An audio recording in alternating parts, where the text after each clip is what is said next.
Graphic ডিজাইনের 2 নম্বর ভিডিওতে স্বাগতম সবাইকে। আজকে আমরা ফটোশপের বিভিন্ন টুল সমূহ নিয়ে আলোচনা করব এবং কিছু সমস্যার সমাধান করব যেগুলো মূলত আমরা গ্রাফিক ডিজাইন শুরু করার আগে করে থাকি। তো গত টিউটোরিয়ালে আমরা দেখেছিলাম কিভাবে একটি টেমপ্লেট নিতে হয় এবং ওয়ার্কপ্লেস চেঞ্জ করা যায়। তো আজকে আমরা ফটোশপের কয়েকটি সেটআপ এবং কয়েকটি টুল নিয়ে আলোচনা করব। এর জন্য প্রথমেই আমি একটি পেজ ক্রিয়েট করে নিচ্ছি।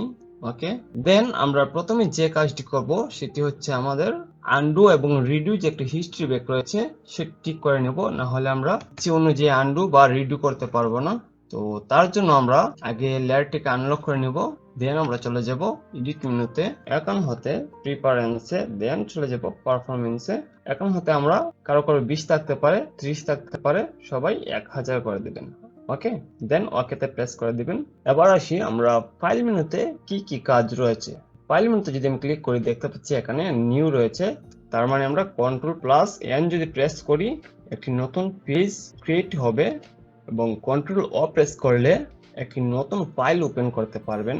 যেমন আমি যদি Ctrl+O প্রেস করি দেখতে পাচ্ছি আমাদেরকে ফাইলে নিয়ে এসেছে এবং এখান হতে যে কোনো একটি ফটো আমরা ওপেন করতে পারি। সাপোজ আমি এটি ওপেন করলাম, আমরা Ctrl+O এর কাজ দেখতে পারলাম। দেন আবার যদি ফাইলে যাই এবং দেখতে পাচ্ছি এখানে রয়েছে ওপেন এজ। এটির কাজ কি, আমরা যদি কোনো নির্দিষ্ট ফাইল হতে ওপেন করতে চাই তাহলে আমাদেরকে Alt+Shift+Ctrl+O প্রেস করতে হবে, দেন আমরা ওপেন এজ করতে পারবো। ওকে, এখন যদি আমরা স্মার্ট অবজেক্ট রূপে কোনো ফাইল ইম্পোর্ট করতে চাই তখন আমাদের এটি লাগবে ওপেন এজ স্মার্ট অবজেক্ট। আমি যদি একটাতে গিয়ে ওপেন করি দেখতে পাবো যে আমাদের ফাইলটি এই যে স্মার্ট অবজেক্ট আকারে এসেছে, এই চিহ্নটি হলো স্মার্ট অবজেক্টের। আমরা পরে স্মার্ট অবজেক্টের কাজগুলো দেখব, আসলে কেনই বা স্মার্ট অবজেক্ট রূপে আমাদের ফাইল ইম্পোর্ট করতে হবে। দেন আসি ওপেন রিসেন্টে। যদি আমরা একই সাথে অনেকগুলো ফাইল ওপেন করে থাকি এবং এখান থেকে একদম রিসেন্ট যে ফাইল, মানে একটু আগে যে ফাইলগুলো আমি ওপেন করছি সেগুলো পাওয়ার জন্য এই ওপেন রিসেন্টে ক্লিক করতে পারি। দেন আসি ক্লোজ উইন্ডোজ, Ctrl+W যদি প্রেস করি আমাদের পেজগুলো ক্লোজ হয়ে যাবে। দেন আসি ক্লোজ অল, একদম ফটোশপ থেকে যদি আমরা ক্লোজ করতে চাই সবগুলো ফাইল তাহলে আমাদেরকে ক্লোজ অলে ক্লিক করতে হবে এবং আমরা যদি Alt+Ctrl+W প্রেস করি তাহলে সম্পূর্ণ ফটোশপটি ক্লোজ হয়ে যাবে। তো আমি আপাতত ক্লোজ করছি না কারণ আমি কাজ দেখাচ্ছি। এবার আসি আমরা সেভ এজে। আমরা যদি Shift+Ctrl+S প্রেস করি আমাদের এই ফাইলটি, যে ফাইলটিতে আমরা কাজ করতেছি, এই ফাইলটি যদি আমরা সেভ এজ করতে চাই তখন Shift+Ctrl+S প্রেস করতে পারি এবং নির্দিষ্ট একটি ফাইলে এটি সেভ করতে পারি। আর উপরটি দেখতে পাচ্ছি সেভ, Ctrl+S যদি প্রেস করি আমরা তাহলে এই ফাইলটিকে সেভ করতে পারি। দেন আসি আমরা এক্সপোর্টে ক্লিক করলে আমরা কিছু ফাংশন পেয়ে যাব। আমরা যদি আমাদের প্রজেক্টকে এক্সপোর্ট করতে চাই তখন এটির কাজে আসবে। নর্মালি আমরা যারা গ্রাফিক ডিজাইন করি এটি বেশি ইউজ করি না। দেন আসি জেনারেটে, এগুলোর কাজ আমরা পরে দেখব।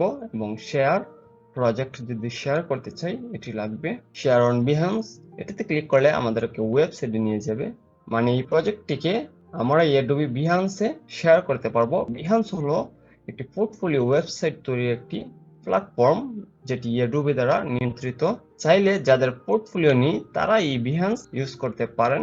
দেন আসি সার্চ অ্যাডোবি স্টক। আমরা জানি যে অ্যাডোবির কিছু স্টক ফটো রয়েছে যেগুলো আমরা সার্চ করে এখানে ইউজ করতে পারি।